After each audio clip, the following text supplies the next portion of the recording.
Madame Votre-Boncoeur, c'est sa première séance qu'elle fait activement en tant que directrice générale adjointe. Intérimaire. Ouais, ça. Puis, elle voudrait d'être règlement avec elle, tu sais, parce qu'elle commence. On va essayer d'être gentil avec Madame Votre-Boncoeur, s'il vous plaît. Puis, il y a d'autres personnes qui rentrent, mais on va commencer avec la lecture de l'ordre du jour. Donc, au point 2, transport hygiène du milieu et environnement, exigence en lien avec la stratégie québécoise d'économie d'eau potable. Le point 3, aménagement, urbanisme et mise en valeur du territoire.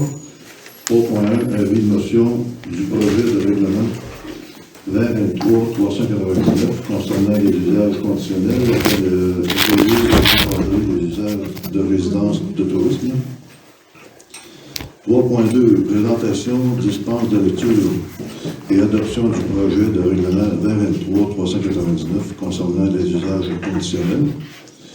3.3, avis de motion du projet de règlement 2023-347-06 modifiant le règlement de zonage afin notamment de régir les usages de résidence de tourisme.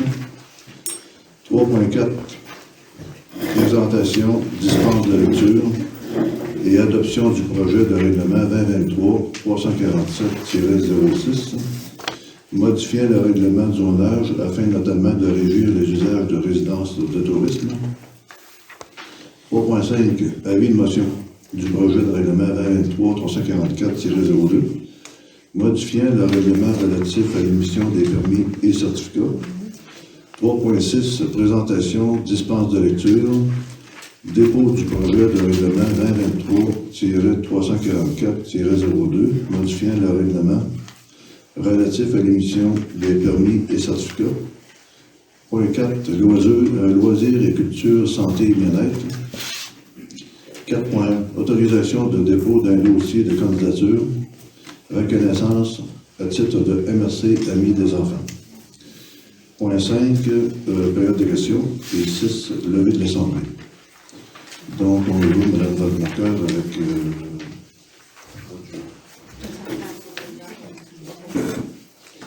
Il est proposé par Guylaine Gauthier et résolu. Tout le monde est d'accord? Il est proposé par et résolu que le Conseil municipal adopte l'ordre du jour de la séance extraordinaire du 28 avril 2023 tel que proposé.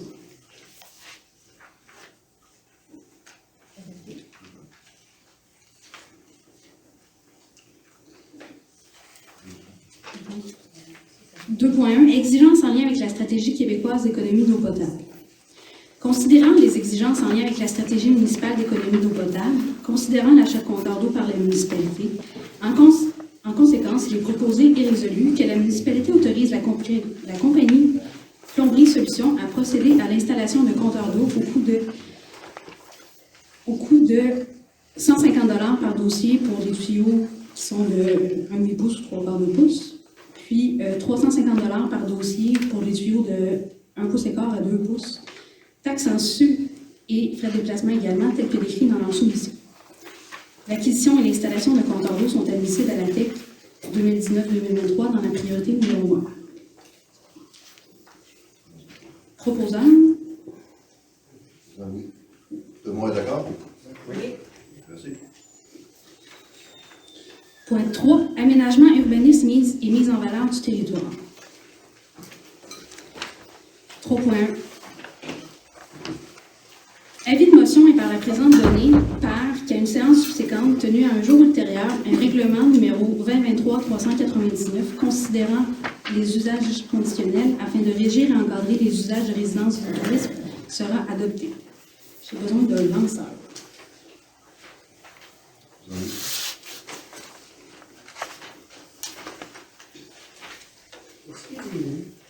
C'est-tu écrit sur les feuilles? On cherche partout les choses. Il manque de feuilles. Oui. Ok, mais sur ça, je l'ai fait. Désolé. 3.2. Présentation, dispense de lecture, adoption du projet de règlement 2023-399 concernant les usages conditionnels. Est-ce que la présentation se fait?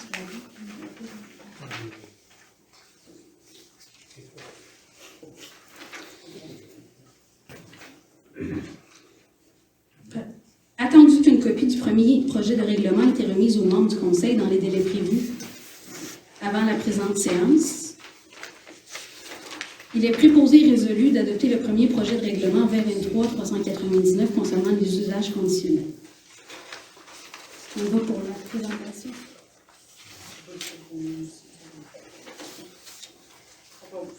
Guillaume Gauthier. Oui, d'accord.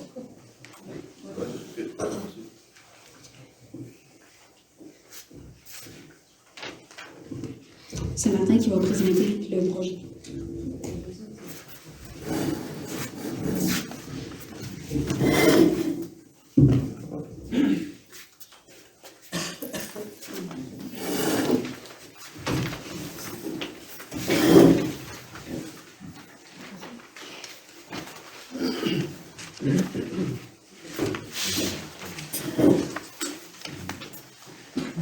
Alors, le règlement numéro 2023-399 relatif aux usages conditionnels.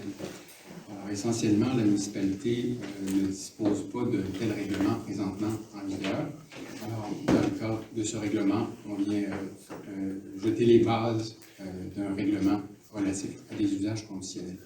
Alors, essentiellement, les premières sections de ce règlement-là vont venir cadrer dans quel contexte ce genre d'usage conditionnel-là, dans un contexte dans lequel ce genre de demandes peuvent être faites, le processus administratif qui s'enclenche, et plus tard, dans le détail du règlement, on vient préciser le type de demande relative à des usages conditionnels qui peuvent être faits. Dans le cadre de l'introduction de ce règlement-là, il y a seulement un type de demande relative à un usage conditionnel qui est fait. Et on la retrouve au chapitre 5, qui spécifiquement représente le type de demande. Celle-ci s'appelle section 1, les résidences de tourisme. Donc, c'est à partir de l'article 29 où on va précisément indiquer certains éléments propres à une demande de résidence de tourisme. Alors, si on regarde au tout début, à partir du chapitre 1, dans le territoire assujetti essentiellement, le présent règlement s'appliquera à l'ensemble. Oui.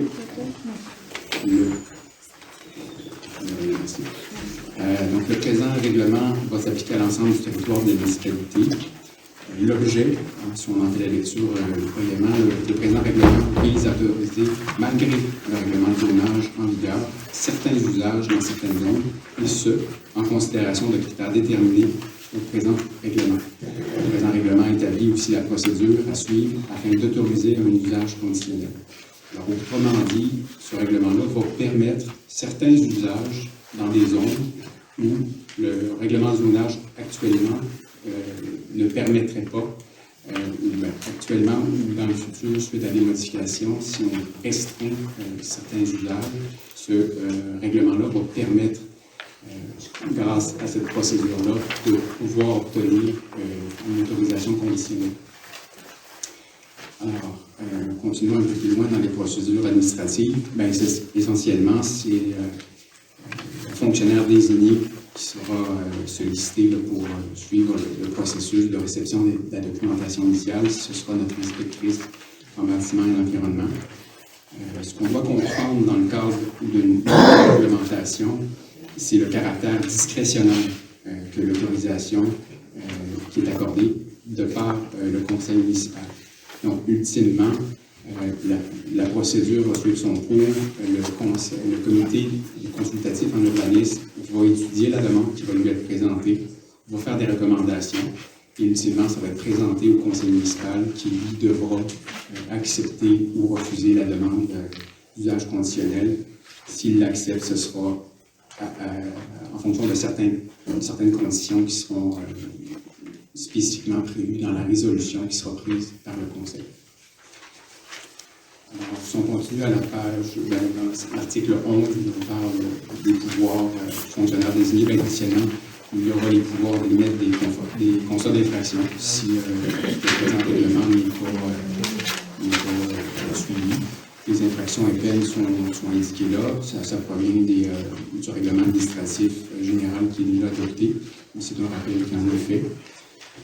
Maintenant, si on regarde plus précisément la procédure qui devra être suivie pour en venir à un dépôt de demande d'autorisation d'usage conditionnel, les gens vont devoir transmettre une demande en bonne et due forme au fonctionnaire désigné, qui est notre inspectrice en l'occurrence. Il est prévu qu'un tarif sera applicable pour faire une telle étude, un peu comme on retrouve dans le processus lorsqu'il y a des demandes de dérogation mineure qui sont demandées. Il y a une étude de dossier qui se fait auprès du conseil, du comité consultatif en urbanisme, ce qu'on appelle communément le CCU. Donc, je vais utiliser cette expression un peu plus tard. Alors, ultimement, les gens déposent leur demande. Le fonctionnaire désigné, qui est une inspectrice, doit parcourir, s'assurer que la documentation qui a été fournie répond aux critères d'une demande complète, pour par la suite la rendre disponible pour analyse auprès de notre CCU. Donc, on voit ça au niveau de l'article 18. Pour les gens qui ne sont pas familiers avec le concept de CCU, c'est un comité qui est composé de 3 gens de la population et de 2 élus.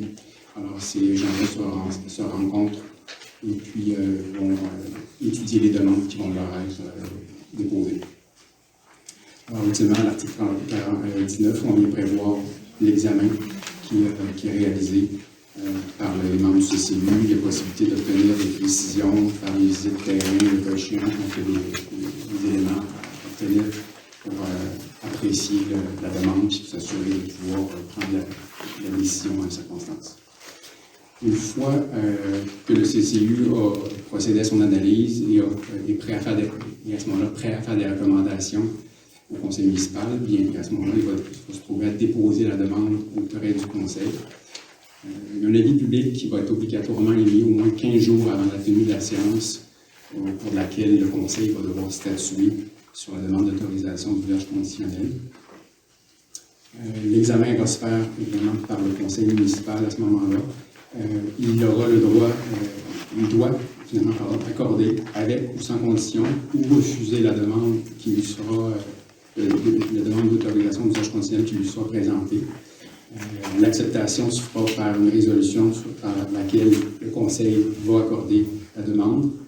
Ça peut prévoir toute condition, eu égard aux compétences de municipalité, qui doivent être remplies relativement à l'implantation ou à l'usage de l'exercice de l'usage. Au même titre que s'il devait émettre un refus, la résolution par laquelle le conseil refuse la demande précise, dans ce cas-là, les motifs de refus. Au moment où la décision est prise, bien évidemment, le demandeur va être avisé sans délai par la remise de la résolution. Dans un cas d'acceptation, il y aura la suite du processus, ce sera la possibilité de se voir émettre un certificat d'autorisation, certificat qui va lui permettre d'exercer l'usage qui aura été consenti de façon conditionnelle avec les différentes conditions qui lui auront été imposées, si on veut, au terme de cette autorisation. Une fois que ce certificat d'autorisation-là a été émis, évidemment, le demandeur devra l'utiliser, donc exercer les conditions rattachées à cette autorisation-là dans un délai déterminé. L'article 27 vient spécifiquement prévoir les cas où il y aurait eu abandon, cessation, interruption ou la révocation caducité d'un usage conditionnel. Alors, dans certaines circonstances, l'usage qui aurait été accordé pourrait être perdu à ce moment-là lorsque certaines conditions sont rencontrées. La première, par exemple, on pourrait voir au point 1, lorsque les conditions imposées dans la résolution du Conseil autorisant l'usage conditionnel ne sont pas ou n'ont pas été respectées. Si évidemment il y a un jugement final qui est rendu par un tribunal confirme qu'une contravention est règlement harmonisée sur la sécurité publique et la protection des personnes Bien entendu, ça entraînerait la perte de l'usage conditionnel consenti. D'autres situations là, qui sont prévues, entre autres, spécifiquement dans les usages de résidence de tourisme. Comme je le disais un peu plus tôt, c'est plus loin des éléments spécifiques qui touchent le concept de résidence de tourisme.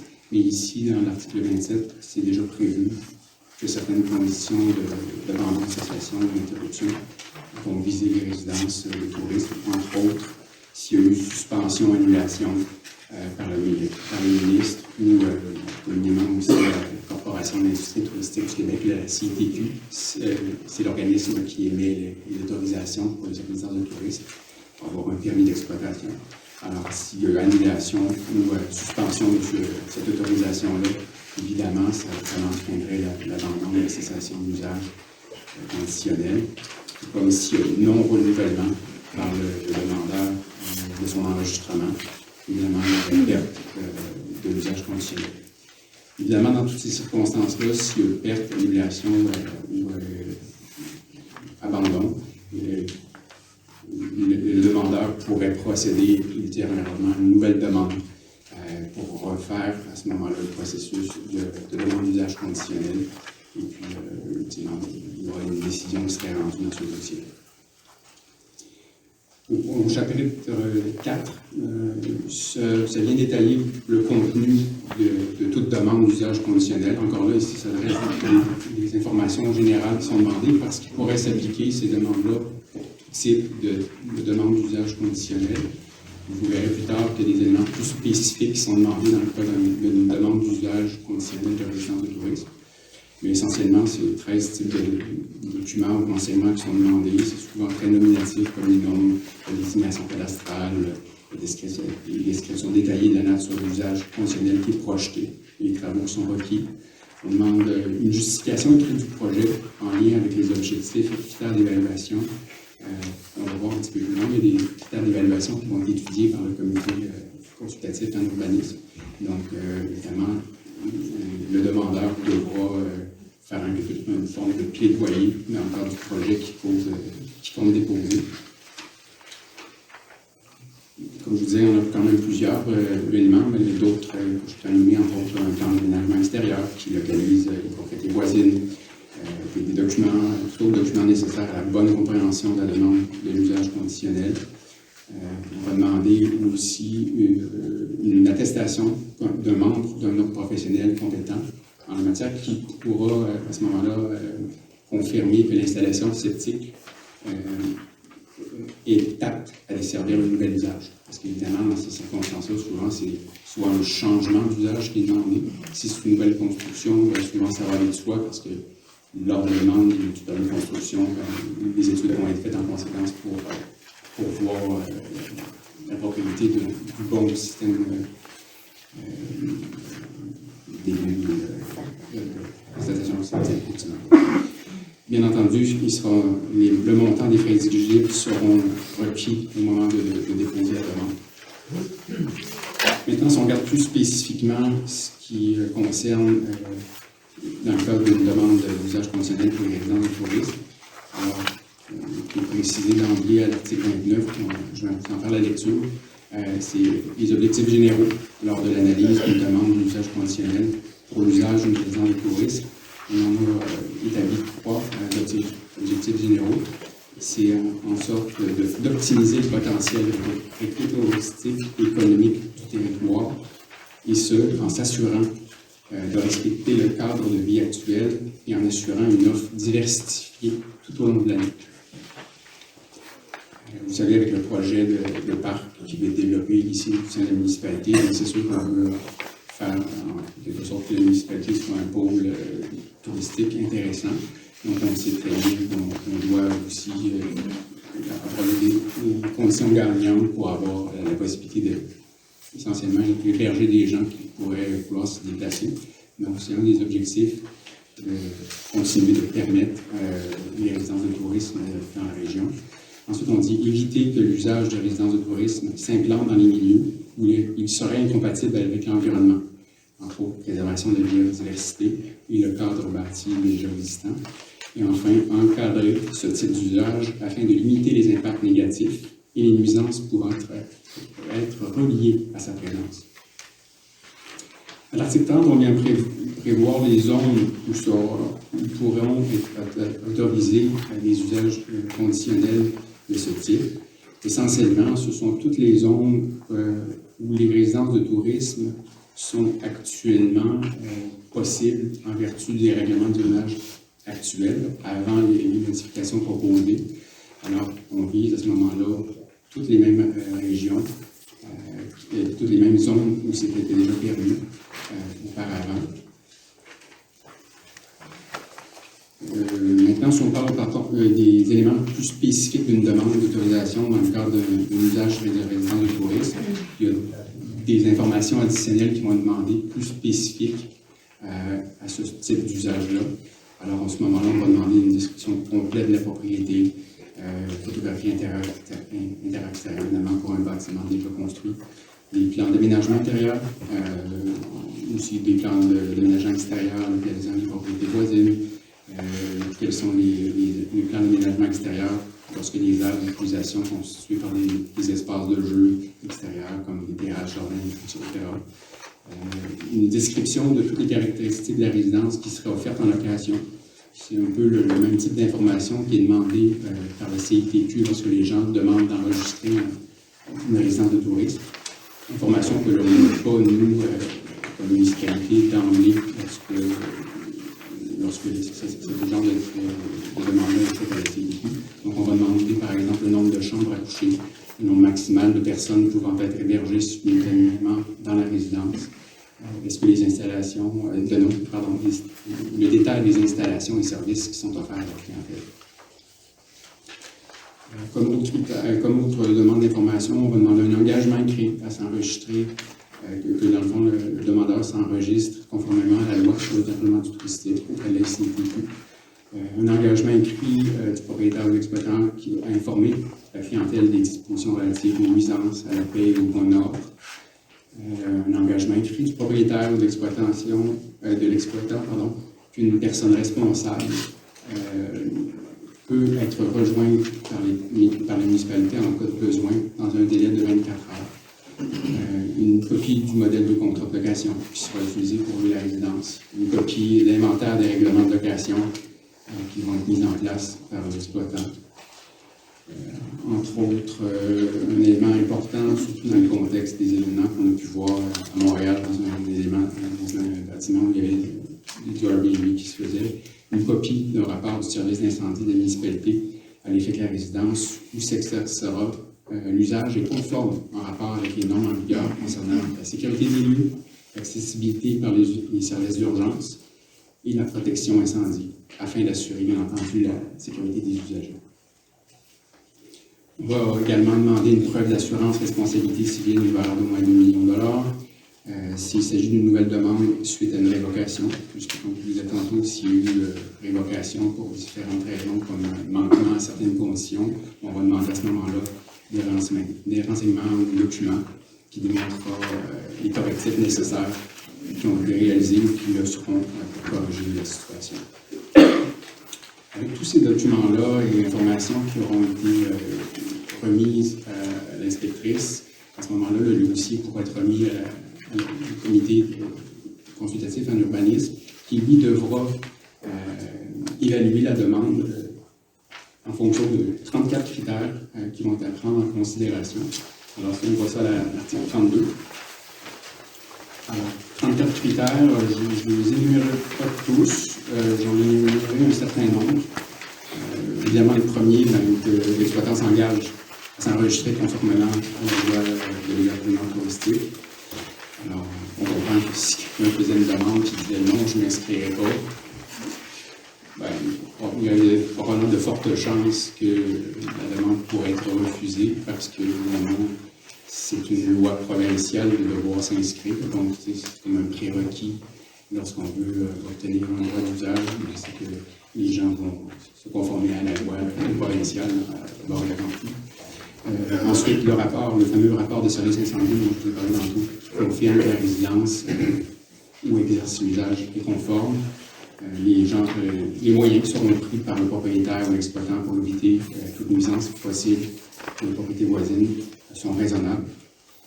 Ensuite, je pourrais mentionner également que les règlements de location déposés avec la demande d'usage conditionnel contiennent des dispositions qui stipulent une interdiction de faire des feux d'artifice, une obligation, lorsque les feux extérieurs sont autorisés, d'utiliser un équipement muni en tout temps de par étincelle, des normes de comportement de voisinage, de prévention des nuisances. Plus spécifiquement aussi un règlement qui viendrait prévoir que la préservation des plans d'eau, des plantes nuisibles et autres espèces envahissantes sera prise en considération en interdisant, par exemple, à l'usager d'apporter ou d'utiliser sa ou ses embarcations motorisées ou non, de même que tout objet flottant, sport individuel, non, gonflable, non, le cas échéant, alors que seule celle qui serait fournie par le propriétaire exploitant, disponible à la location en résidence, serait autorisée. Évidemment, on demanderait qu'il y aurait obligation de respecter la réglementation municipale à l'égard du lavage des embarcations qui est mis à la disposition du usagers. C'est quoi la nécessité si les embarcations doivent être déjà au lac? La nécessité de... On va attendre la question. Je peux juste apporter un point élément-ci. Évidemment, si les équipements sont mis à la disposition par l'exploitant, ben lui aura dû au préalable s'assurer que ces équipements sont conformes et qui ont pu être dûment nettoyés avant, puisqu'il peut les avoir utilisés dans un plan d'eau par avant. Cette perspective-là. On va mentionner aussi comme critère que l'usage de la résidence de tourisme est réalisé dans une habitation unifamiliale isolée. Un autre critère ici, le critère numéro 16, qui lui visera certaines zones plus spécifiques dans la municipalité. Essentiellement, ce sont pratiquement toutes les zones de villégiature, donc où il y a des lacs ou les zones en périphérie de la rivière Batiscan. Alors à ce moment-là, il y a un critère à ce moment-ci qui est défini comme étant un maximum d'une habitation plus 10% des habitations existantes d'une zone donnée peuvent être utilisées à des fins de résidence de tourisme. Donc, un critère qui viendrait prévoir un maximum de 10% des habitations existantes par zone qui pourraient être admissibles à des fins de résidence de tourisme. Au paragraphe 17, ou au critère 17, pardon, on va dire le bâtiment principal où on demande l'autorisation d'un usage conditionnel comme résidence de tourisme se situe à au moins 150 mètres de tout autre bâtiment principal utilisé pour un usage de résidence de tourisme. Ensuite, 18, le bâtiment principal où on demande l'autorisation d'un usage conditionnel pour une résidence de tourisme se situe à au moins 25 mètres de tout autre bâtiment principal résidentiel. Un critère à l'effet qu'un bâtiment secondaire ne peut être utilisé à des fins d'hébergement en exploitation d'un usage de résidence de tourisme. Un autre critère qui viendrait dire qu'une roulotte motorisée, yacht, dôme ou tout autre équipement ou construction du genre qui serait installé sur un terrain de résidence de tourisme où est exercé un usage de résidence de tourisme ne peut être utilisé à des fins d'hébergement dans le cadre de l'exploitation d'un usage de résidence de tourisme. Que ces équipements-là soient propriété de l'exploitant ou fournis par le propriétaire, soit celui de l'utilisateur, ou soit fourni par le propriétaire ou l'exploitant d'exploitation. Un critère qui va viser s'assurer que le projet permet de préserver la quiétude du voisinage. Plus loin, l'usage de la résidence de tourisme ne constituera pas une source de bruit susceptible de trouver la quiétude, le repos, la tranquillité, le confort et le bien-être de la personne, d'une personne ou de plusieurs personnes du voisinage. Que les activités extérieures susceptibles uniquement être autorisées et se dérouler entre 7h et 23h du soir. Un autre critère qui va prévoir que l'utilisation des espaces des jeux extérieurs vont être localisés à une certaine distance des limites de la propriété des lots adjacents. Un autre critère à l'effet que les aires d'utilisation vont être visuellement isolées par une zone tampon aménagée constituée d'éléments naturels denses, une clôture opaque, une muraille. Un autre critère qui va prévoir suffisamment d'espace de stationnement en fonction de de capacité d'accueil. Un critère qui va venir régir que l'affichage est limité à ce qui est permis en vertu de l'établissement d'hébergement touristique et la loi, ce qui est prévu au niveau du règlement sur l'hébergement touristique, le règlement provincial. Un critère sur l'éclairage extérieur, s'assurer d'éviter toute forme de pollution lumineuse engendrée par les activités de la résidence du tourisme.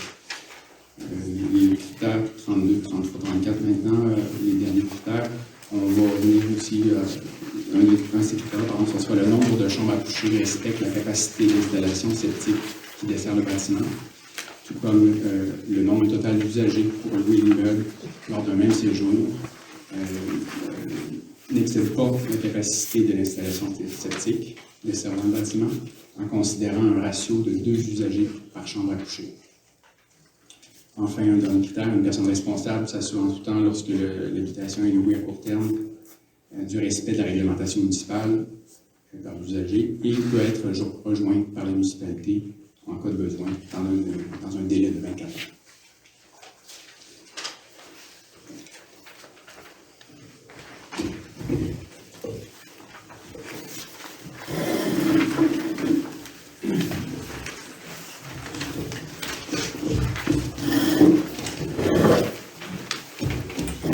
Merci Martin. Une belle présentation, sans aucune gorgée d'eau, pas plus.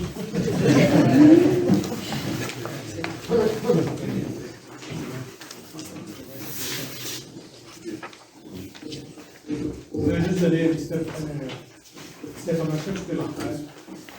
Moi, depuis plusieurs années, ce dossier-là, plutôt, ce dossier-là m'interpelle. Je vois à l'extérieur, je travaille à l'extérieur de Notre-Dame aussi, je vois beaucoup de développement.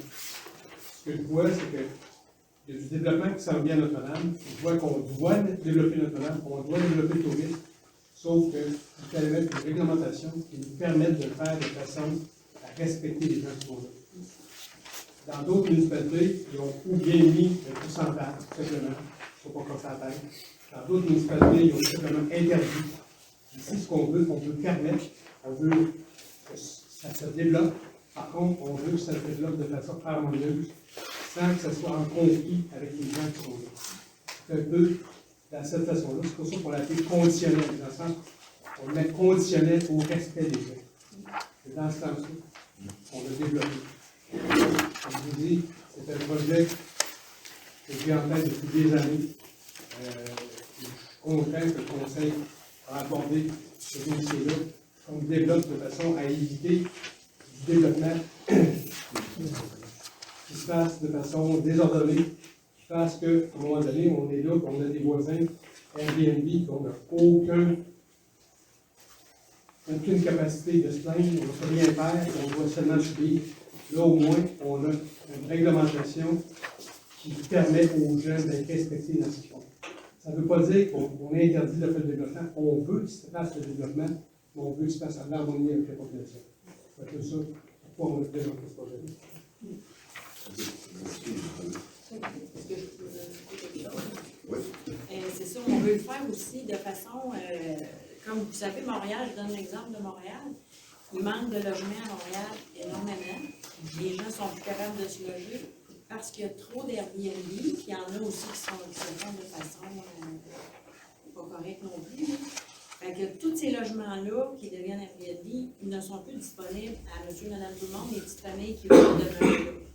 Donc, on veut protéger aussi parce qu'ici, on manque déjà de logements. Donc, si, je vous donne un exemple, si quelqu'un décidait d'acheter 5-6 maisons sur la rue principale et qui ferait du Airbnb avec, il n'y a plus de personne, il n'y a plus de famille qui peut s'installer dans ces maisons-là parce que ça ne servirait que du Airbnb. Pareil pour les logements. S'il y a des maisons logements, les propriétaires pourraient décider de faire du Airbnb si on ne mettait pas de frein à ça.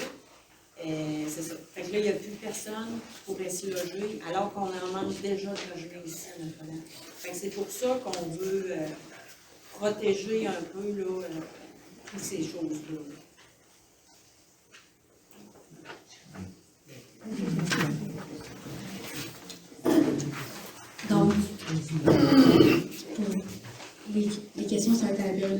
Mais est-ce que, Une fois que tout est adopté. ben, à 3.2, vous parlez d'adoption, donc si on veut poser des questions à C'est l'adoption, ça. comment vous voyez Dans ça? le fond, juste faire un petit. C'est un projet de règlement. Ensuite, il va y avoir une assemblée publique qu'on va annoncer 7 jours avant. On va l'annoncer sur Facebook. Puis à ce moment-là, toutes les questions pourront être posées. Là, ce qu'on présente, c'est le projet de règlement. Puis après, il peut y avoir un deuxième projet, puis après une adoption. C'est uniquement adopter le projet. Oui, on adopte le projet. Est-ce que le projet consiste sur les chalets qui sont déjà là ou les nouveaux en construction? OK. Je vais pas compter la réponse. En période de Période de questions. questions. C'est tout le système. On comprend pas en arrière. On comprend pas. C'est pour tous les chalets, ceux qui existaient puis ceux qui vont être à construire dans le fond, le règlement OK. pour tout le monde. Donc, 3.3, avis de motion du projet de règlement numéro 2023-347-06, modifiant le règlement de zonage afin notamment de régir les usages de résidences de tourisme. Avis de motion est par la présente donnée par qu'à une séance subséquente tenue un jour ultérieur, un règlement numéro 2023-347-06 modifiant le règlement de zonage afin notamment de régir les usages de résidences de tourisme sera adopté. Est-ce que je me lance ça?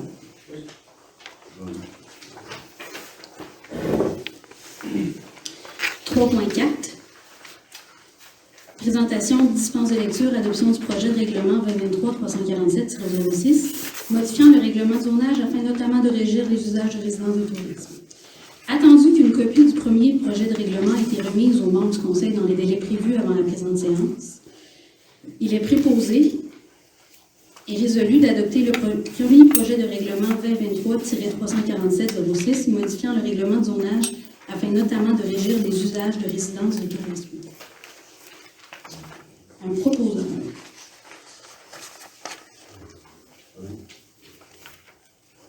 Tout le monde est d'accord? Oui.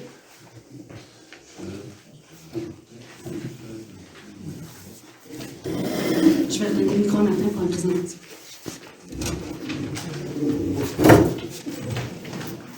Pas encore, oui.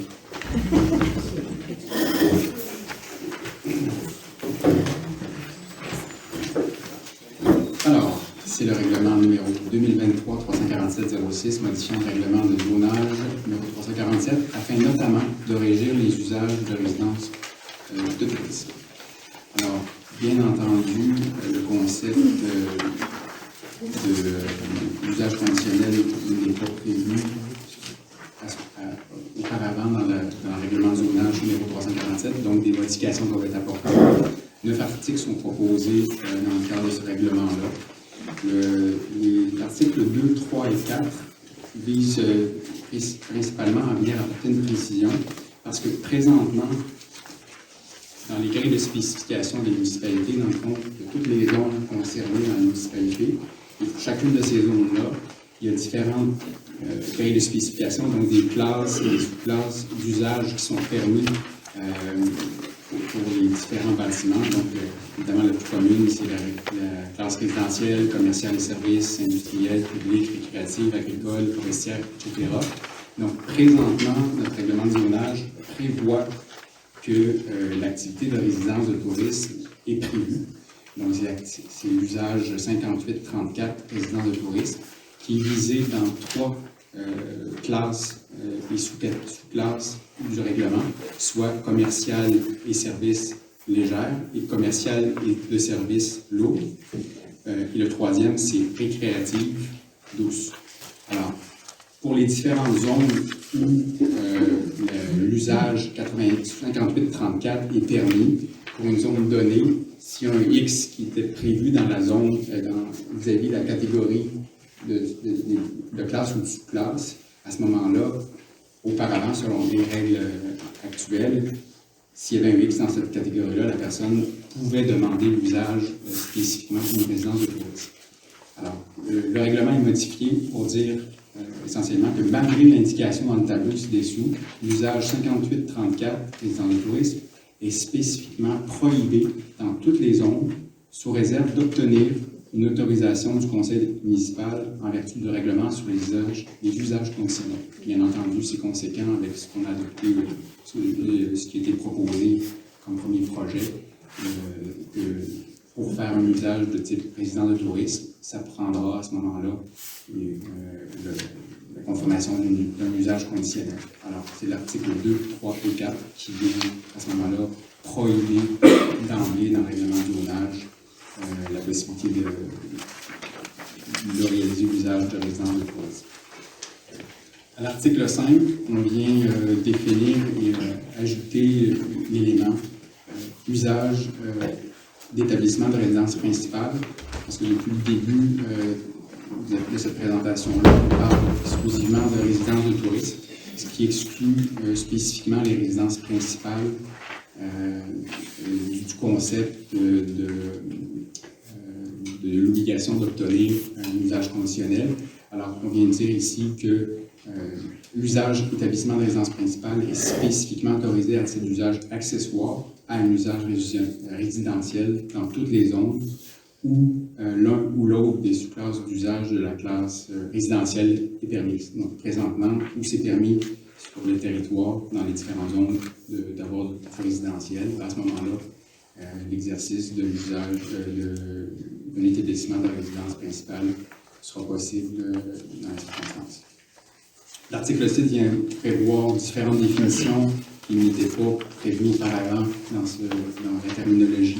On vient définir le concept de chalet, chambre ou chambre à coucher, dortoir, ce qu'on entend par établissement d'hébergement touristique, essentiellement la définition provient de la loi sur l'hébergement touristique et de ses règlements.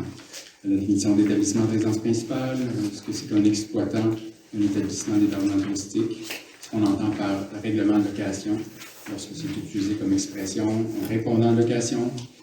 La définition de résidence de tourisme, on peut en faire la lecture. Une résidence de tourisme est un usage commercial. Il s'agit d'un établissement d'hébergement touristique et a le sens que lui donne la loi sur l'hébergement touristique et ses règlements.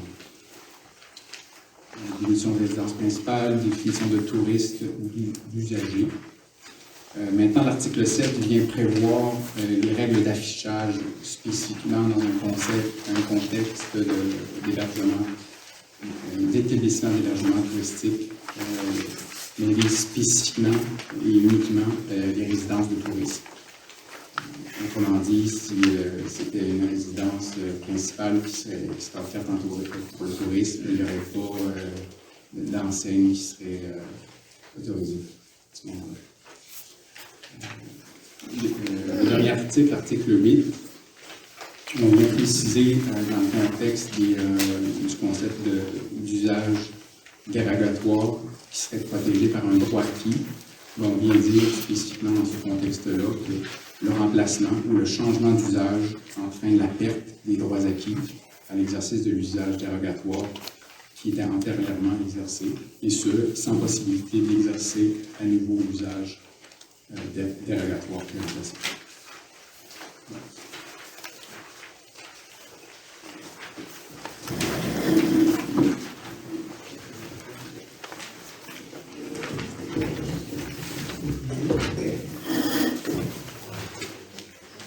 Donc, au 3.5, avis de motion du projet de règlement numéro 2023-344-02, modifiant le règlement relatif à l'émission des permis et certificats.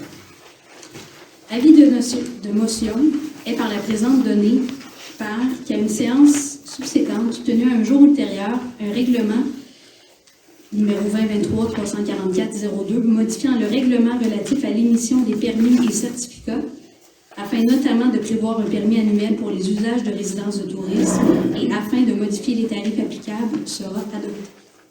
Est-ce que j'ai un lance?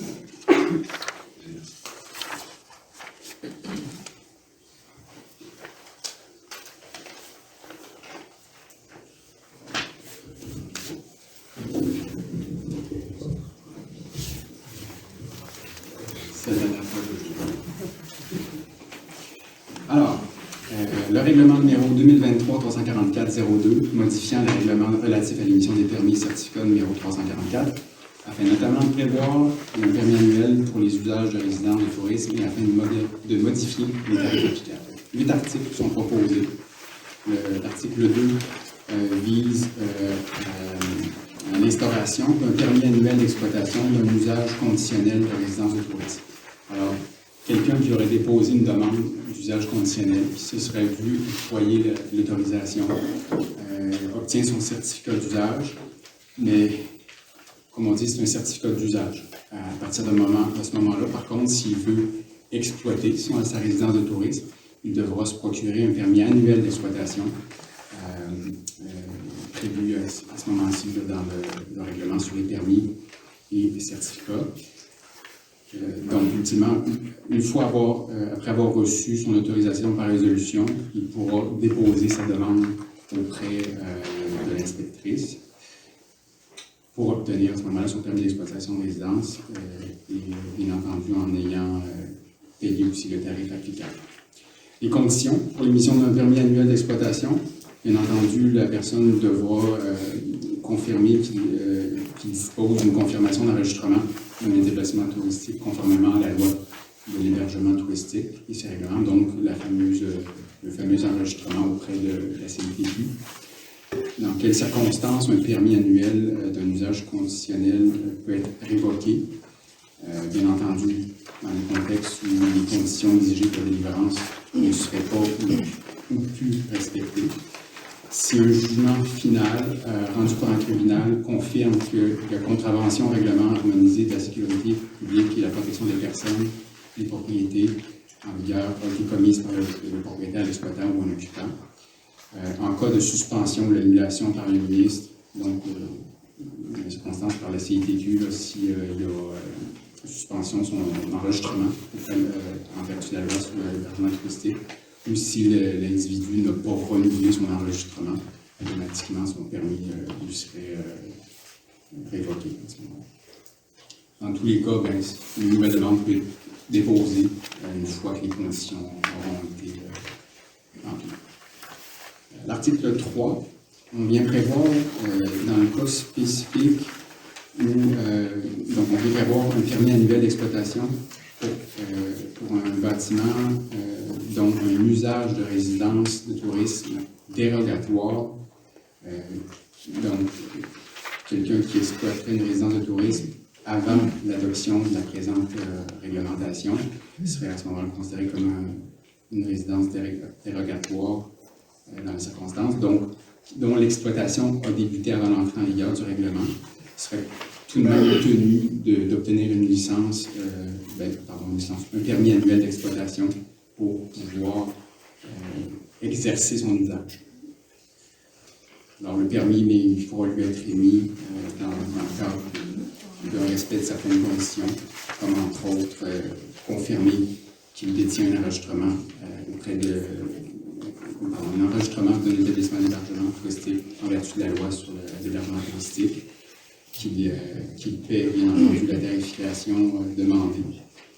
Par contre, en plus de ces quelques critères-là, la demande devra être accompagnée de certains documents. Parce qu'évidemment, comme ce seront des exploitants qui n'ont pas eu à faire une demande en vertu de la demande d'usage conditionnel, mais la municipalité n'est pas au fait de certaines informations concernant l'exploitant en tant que tel. Donc, il y a une série de 15 documents qui vont devoir être demandés. Une description complète de la propriété, plan d'aménagement intérieur, plan d'aménagement extérieur, description des caractéristiques de la résidence, savoir le nombre de chambres à coucher, un maximum de personnes qui ont été hébergées simultanément dans la résidence, un engagement écrit à l'effet que le propriétaire va informer la clientèle des dispositions relatives aux nuisances à la paix et au bon ordre, un engagement écrit du propriétaire puis un responsable qui va s'assurer du respect des règles dans le cadre d'une location court terme qui pourra être jointe par la municipalité en cas de besoin dans un délai de 24 heures. Une copie du modèle du contrat de location, une copie de l'inventaire.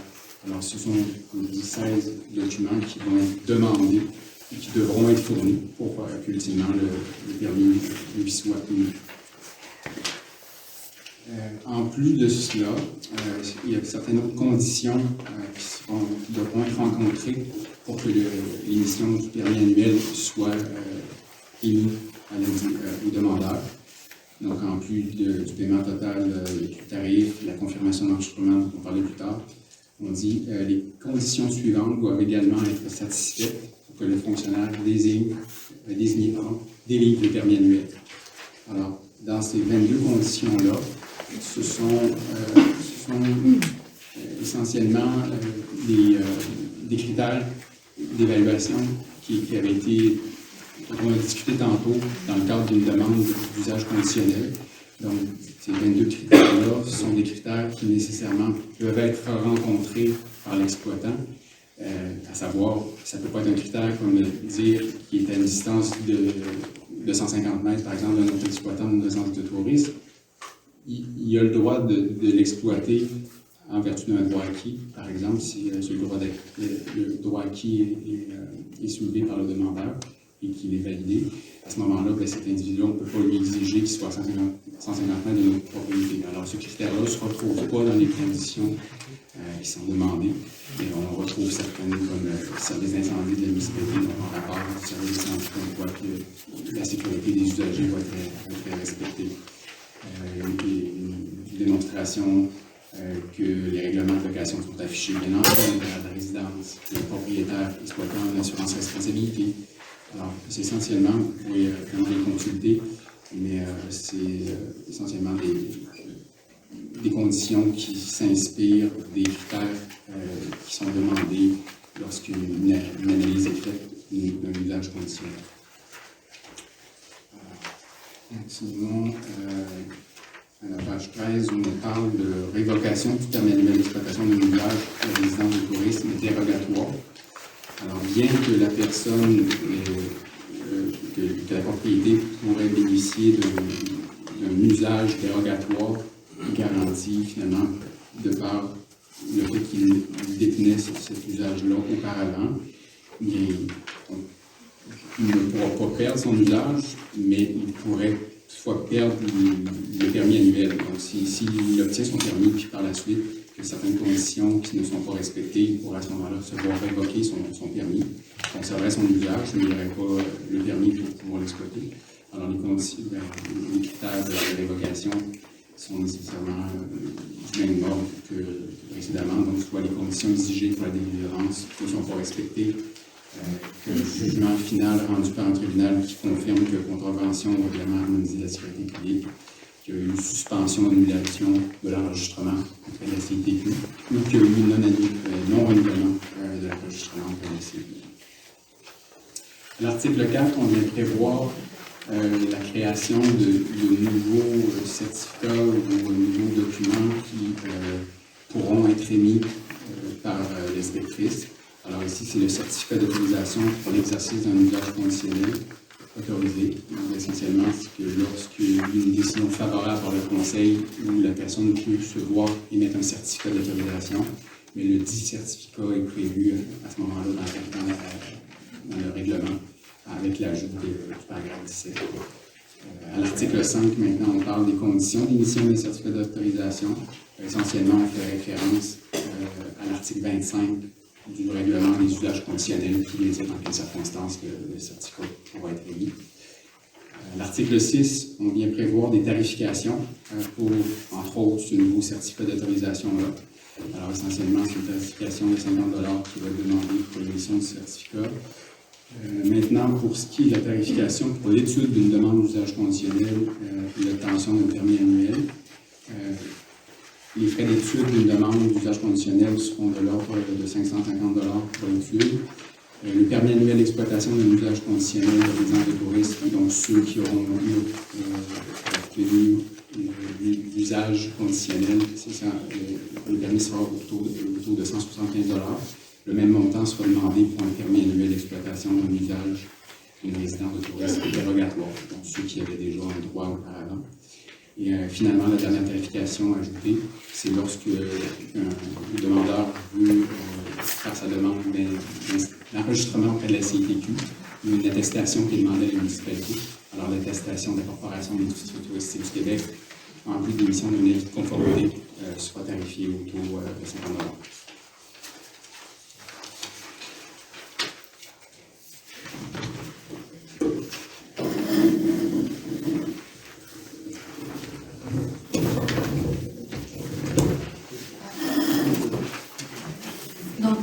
point 4, autorisation.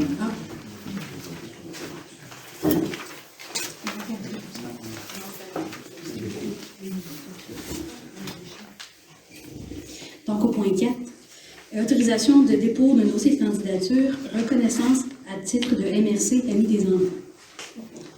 Considérant la volonté manifestée que démarche entreprise par la MRC Mekinac pour devenir MRC Amis des enfants et sa volonté de renouveler son accréditation, considérant la volonté manifestée par la municipalité de Notre-Dame de Montauban d'intégrer la démarche de la MRC Mekinac pour devenir MRC Amis des enfants et sa volonté de renouveler son accréditation, en conséquence, il est proposé et résolu d'autoriser et d'approuver le dépôt à l'espace MUNI du dossier de candidature pour l'obtention de la reconnaissance MRC Amis des enfants.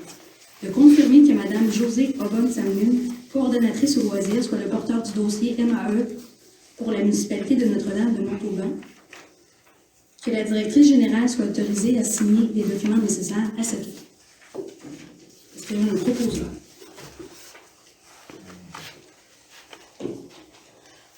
Est-ce que tout le monde est d'accord?